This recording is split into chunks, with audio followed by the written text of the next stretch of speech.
Hey, what's good, family? So I'm on here today. I know I've been kind of neglecting my channel. I don't have very many subscribers, which I really don't care because as long as my message reach one person, hey, that's all that matters, right? So basically, I'll be watching my little tarot readings here and there or whatever. So Friday night, I was watching one and this older lady. She's really good, thorough, and very accurate. Um, so I'm watching her, and she was saying, what was gonna be popping on Friday night, through the weekend for the weekend. And she says, collective, don't be surprised if your karmic ex pops up over the weekend. Now, mind you, I pretty much broke things off in March. I got home in December. I did 3 years in prison. Dude held me down the whole time. So when I got out, in my mind, because I am a loyal, free-hearted individual, I felt like I owed him my loyalty because he held me down for 3 whole years. Like, my family ghosted me. This dude held me down, which me and him share a 4-year-old daughter together. So, I got out, and it was just offsetting from the day I got into the house. As soon as I went into the house that he had for us, I just felt like some eyes was on me, and mind you, I'm very intuitive, so I know I wasn't tripping, but maybe I'm tripping, but nah, I wasn't tripping. Um, Still haven't had soundproof, but I do know because my intuition has told me many times there was cameras in the house. I have been being secretly recording. These people knew when I slept and shit. They saw us having sex, all kinds of shit. So there's no telling what kind of dirty stuff he been cooking up and brewing. But I know it's something, and I know that for a fact he was trying to have me knocked out the box for money. Now, I don't know if he done went and got fraudulent life insurance policies. What, we not married, but I feel like he was trying to have my life taken for some type of beneficial, you know, token at the end, whatever the case may be. Anyway, fast forward. So the tarot lady was basically saying, don't be surprised if your ex pop up, over the weekend to try to come and redeem themselves. Because I haven't talked to this dude in months, done really forgot about him. And he's one of those types where if he can't fuck me, he don't want to have nothing to do with his daughter. So I just went ahead and nipped that in the bud and got on my grind. I hold it down for mine. Anyway, I be damn. Saturday morning, like what? And don't nobody come to my house. Don't nobody come to my house, not a soul. I don't fuck with no neighbors over here. I don't even say hi and bye. Like everybody over here is on that motherfucking bullshit, gang stalking, listening to a motherfucker, that type of shit. So no, I don't fuck with nobody. I don't have no friends. So who the fuck knocking at my door? I ain't call nobody. Ain't nobody call me. And if my stepmom, which she helps me take care of my daughter, and my daughter goes to her house faithfully every weekend, she gonna contact me. She gonna call me on the phone. Hey, I'm finna slide through, whatever. Wasn't the case. So I tiptoe. I'm still in the bed at this time. It's about maybe 10 in the morning, 10:14 to be exact. I get up, tiptoe to the door, and look out the peephole. It's this motherfucker. I just said, and politely turned around and went back and got in my bed. But it just kind of like struck me as like, damn, she was on point, like straight up. So I just kind of been doing a lot of meditating, educating, and just pretty much strengthening my mind, my willpower. I got strong willpower, but I just been kind of getting myself together mental wise so I can deal with whatever is to come, because I know it's something. And I know that he is mad as hell that no answer at the door. Spirit was telling me, like, it's not time for me to come face to face with him, because his intentions are not good whatsoever. Whoever this person he is dealing with, they know that he is still in love with me, but they are in love with him. So, and I do have reason to believe that whoever he's dealing with plays with magic, the dark magic, whether it's candle, water, whatever. They playing around with that stuff, and pretty much it's I can feel it, and I know it's been all this energy, negative energy is being directed towards me, and like I'm just kind of struggling right now with how do I deal with this? What do I need to do? And so I just keep hearing, stay prayed up, keep meditating, sit back, relax. So that's exactly, that's exactly what I've been doing, what I'm gonna continue doing. And I'm just keep it one thunder, and just watch my haters fall one by one, because the trumpet has been sounded off. You feel me? And some things is finna go down. I'm sad for them. I feel sorry for them. I have said a prayer for them. You gotta pray for your haters too, and I just gotta do me, keep it pushing, and keep on mustering up these brilliant ideas, because I got a plan. I got a plan. Your girl is bad. Don't play with me. And I know I'm a powerful motherfucker when it comes to manifesting, because this is what I do. This is what I do, and I am a child of God, and He's gonna bless me. He's already blessed me. I got home in December. I left out of that toxic whatever it was situationship with dude in March. I had to go through some things. I was homeless on the street with me and my daughter. My son was pretty much kidnapped by my sister in South Carolina, so it's just me and her. We went through the mud, and I struggled, and I'm so thankful, and I'm blessed, and I'm grateful for everything that I have. I moved in this apartment with nothing, just the clothes on me and her back, and whatever little hygienes I was able to accumulate while I was here and there and everywhere. But God is good. He gave me that unsustainable strength from, I don't know where it came from, but I know it was him. I know it was him, because I couldn't have made it without him. And I just stayed faithful, and I remained focused. I knew that what I was going through was temporary. This right here, what I'm going through, is temporary. God don't want to see his kids stuck and just lost or without. He want us to be abundant. He want us to be powerful. He want us to be, strong-willed. And I am all those things, if not more, So, I'm just basically, I'm just basically, I got my whole armor suit on. I'm ready for battle. Y'all might have won the battle, but you won't win the war. Or you might have won the war, but you won't win the battle. However that little saying go, Like I said, I'm thankful, I'm blessed, I'm content, I'm grateful. I'm grateful, and I thank God for choosing me. Because it's a special thing to be chosen.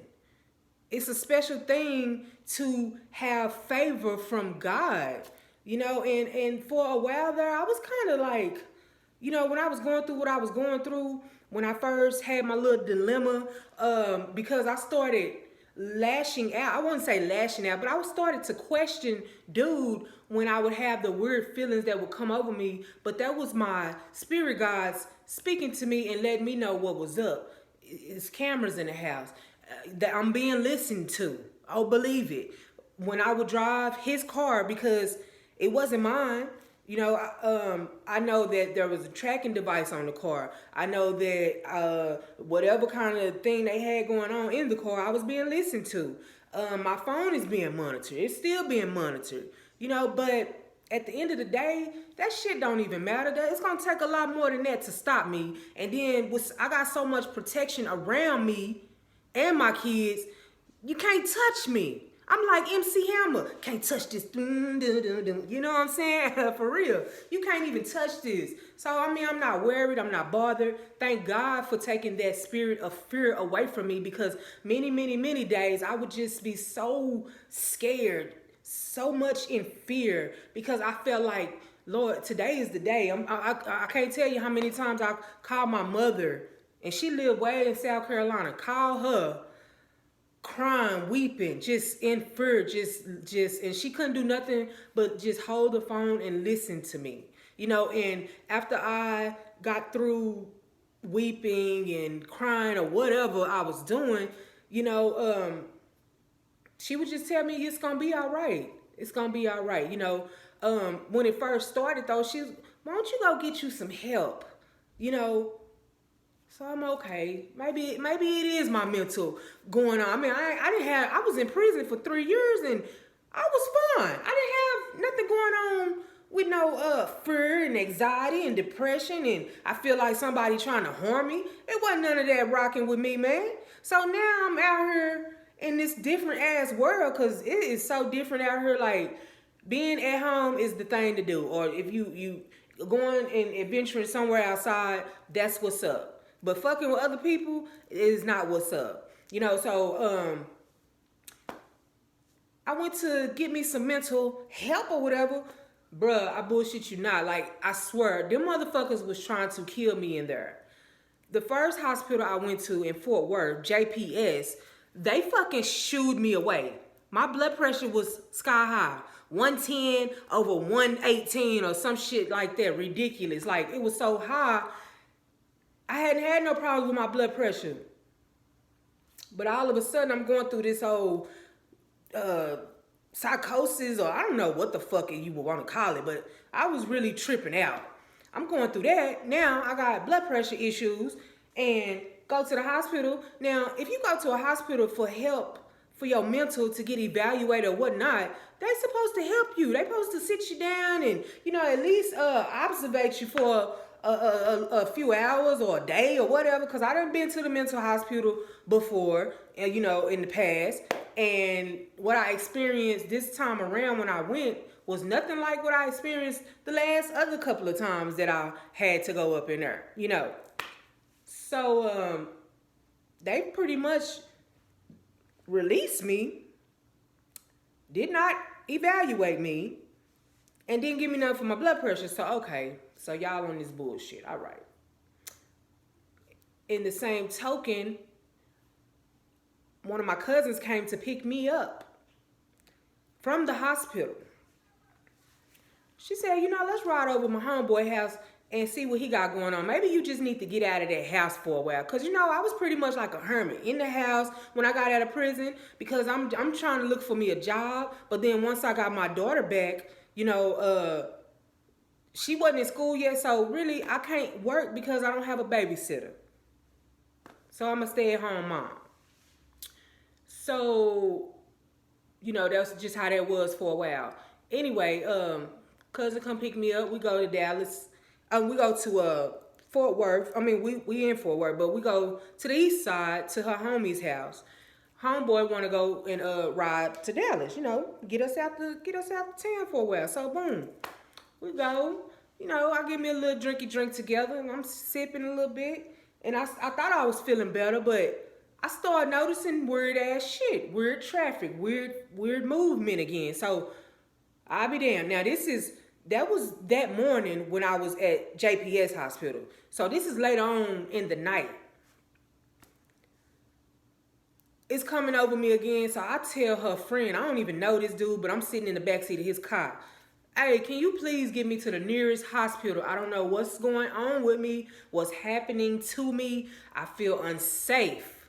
I feel like something is gonna happen, or like somebody is gonna try to harm me. And I ain't never felt these feelings before, and I'm just tripping out because why am I feeling it now? You know?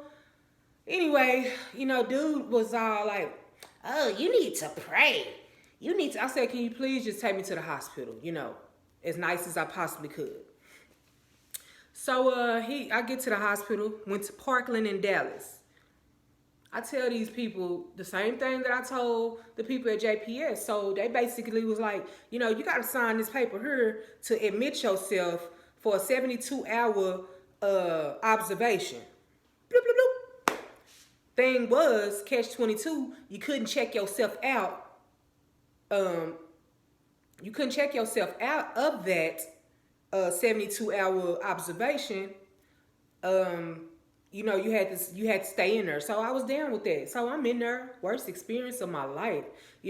First of all, when I get in there, and I'm standing there waiting to be, you hand me your ID, check in or whatever. I'm like two people. It was two people ahead of me, so I'm chilling. I'm waiting in line. Of course, you can look on my face and tell that I am very disturbed mentally, exhausted, and I just need some help. So I'm trying to get me some help. Wait a minute. Mind you, the day before I went to JPS, I used to, keep his car. He was working from 5 p.m. to 5 a.m. So I was out in Dallas. It's probably 3:36 in the morning. I was at my homegirl Deja house. I say, "Look, man, I'm finna go on and go and go so I can, so I won't be late picking him up from work. I'm gonna just go up here." It was a hospital right across the bridge from his job. I didn't want to go sit at the trucking yard because he drove water trucks or whatever. I didn't want to go sit up there because it was dark up there and I'm already going through some shit, So I decide I want to go sit up at the hospital where it's lit up at, Never got out the car. Never cut that car off. When I got there, there was a state trooper there. Now this hospital is in Mansfield, Texas. So there was a Mansfield police truck there. And soon as I pull into the hospital, there's a Kennedale cop right behind me. I'm like, what the hell? So shit, I go on, I ain't doing nothing wrong. I'm just finna come up here. I'm gonna be around some light. I'm waiting for dude to get off work. Whoop, I ain't doing nothing wrong. Like I said, I never got out the car, never cut it off, had the lights on still. It's like 4 something in the morning now. So these cops are up there, Kennedale swoop around, woo, he done went and got out. The other two was already up in there. And they in there, ain't no patients in there. I can see straight through this little emergency room, I'm like, that was just real odd. So anyway, they in there, and a couple of minutes pass by, they come on out, and one by one they leave. I never got out the car.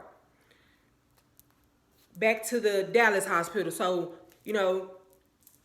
I'm at the Dallas hospital, and so I get this lady my ID. Another lady came from around the way. She scanned it or whatever she did, and she tell this other lady, yeah, she's code red. What the fuck is code red? What the fuck is code red? Now, I done looked up code red, hospital codes, fire truck codes. I done looked up every code red you can think of, and I didn't relate to none of these motherfucking code red. So what the fuck is a code red? All right. Anyway, this lady asked me, I told her I just came from JPS. I was there this morning. Woo, woo, woo, woo, woo. They didn't help me. I need some help. She says, so what were you doing at Harris Methodist Mansfield yesterday? How the fuck she know I was at that motherfucking hospital? How did that lady know I was at that motherfucking hospital, bro? Like, I never got out of the car. So that told me right there, these people know who you are before you even get to where you going. They know who you are. It was just weird. So anyway, I'm on high alert now because she asked me that, and I know damn well I ain't get out the car. Like, shit, how you know I was at that hospital? Anyway, fast forward. So I'm in this Dallas hospital. They getting ready to take me to where they take the psych, the psych ward, MHMR flow. Yeah, I'm finna go there. And they sit me right here in the hall. So it's this little white nurse come out. The lady that had my ID go in, and the white lady go back in. And so when they both came out again together, the bitch says, "Yeah, I got something for her. I got something for her." I just assumed that they were talking about me, which they were. Bruh, these motherfuckers was trying to kill me in that hospital. They was trying to give me all kind of pills and shit. Some said, do not take those pills. So what I was doing, I would put them under my tongue and have my head under the blanket, because we sit in these little motherfucking lawn chairs or little old bootleg recliners. It's cold as hell in there, so we got blankets and stuff. I would take it from under my tongue and slip it down in my sock. Like, y'all I'm talking about, and from the little residue that was on my tongue, I could feel like I was supposed to be, but man, when I tell you, I didn't sleep for, I know, at least 64 of them motherfucking 72 hours, I did not sleep. I just felt like some shit was in the game. So when it come time to feed, they would always take my food from off the bottom. That was weird. They was putting shit in the food. The only thing I felt safe with was drinking the water. So I didn't eat the whole time I was in that hospital. Like, man, they wondering why the fuck I'm still awake, why I can't go to sleep. Every time they come looking at me, it's like I could feel them. I pop my head from under the cover, and they like, damn, she's still up. Yes, I'm still up, because y'all motherfuckers ain't finna just get me like that. You feel me? Anyway, I ended up getting up out of there, and it was just like, that was just one of the worst experiences that I have pretty much been through in my adult years. Like, this is just bananas. How these people just try to why they trying to take me out, man? I ain't did nothing to nobody. Nah, I ain't did nothing to nobody. But you know what? You know what they want? You know why they trying to take us out? They trying to sell a nigga organs and body parts, man. We valuable. We worth more than we even know. That's just what I think. That's my outlook on it. They want to take a bitch organs, especially melanated people. They trying to, especially the chosen ones. They want to get you out of here, write you off. Especially if your family done sold you out, they gonna get a little piece of the little pie too. But whoever is done did the jobs and whatever, they getting the majority of, people will pay millions of dollars to save their life, a new heart, kidney, liver, whatever the fuck, kneecap, toe, eye, I don't know. Anyway, I just know that I have been do and through. You feel me? I've been do and through. I done been through it, and I'm still going through it, but I'm finna get to it. That's the main thing. That's what I keep my mind on. Hey, this is not what God wants for me. This is not what He wants for me. I'm finna be in something nice, driving something nice, big old pretty house on a whole bunch of land, and wish a motherfucker would. I wish you would. Don't show up unannounced. Anyway, man, I'm just really just venting. I'm bored. I don't talk to nobody. I don't do shit. But all that's it's really finna change. I've been manifesting some things. You feel me? I'm finna have me a whole new family. A whole new group of friends, real friends. Cause the ones I thought that was friends, no, them straight snakes and Decepticons and roaches, man, maggots. It's just crazy how, how life is now, especially with me doing the little old prison time and how it was before I left, and how it is now. It's weird, But I do understand, you know, we are living in the book of Revelation, and a lot of things that it said is gonna happen is happening. And I just feel sorry for these ones that's not awakened, for the ones that are lost, and especially for Satan's kids. Y'all is out of there. You lost. You're doing through pretty much. You made your bed and you finna get ready to lay in that motherfucker too. Just don't forget that. God is a jealous God, and he's very protective over his children. I'm one of his children. Y'all really done fucked up and don't even know it.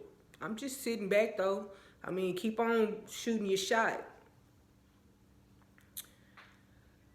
That's on y'all. Anyway, family, I'm not gonna take no more of your time. I'm just ranting on. I'm bored. Finna get ready to find me a little movie or something. I'm finna do some shit. It's boring. I ain't cooking nothing to eat today, so it look like I might be eating out. Anyway, much love. Oh yeah, I forgot to tell y'all too, like, I don't know what was happening for a while, but I don't know if somebody was doing like some water magic or something, but my water is like my water, my soap and shit was like fucking my skin up, making me look like a fucking ostrich and a goddamn man, it was fucking me up, you know, but I'm coming back together. You know, y'all do. Just stop. Damn. Like, y'all go that far to put a spell on a bitch water? It be some crazy shit happening, and I know for a fact I'm not the only one that be experiencing this shit. But yeah, it be happening though. Anyway, I'm out, man. I'm like I said, I'm bored. I wish I had some friends, but it's all good. You know, I'm my best friend and I'm my worst enemy. So I have to learn how to deal with that. And at the end of the day, be blessed, never stressed or depressed. No less.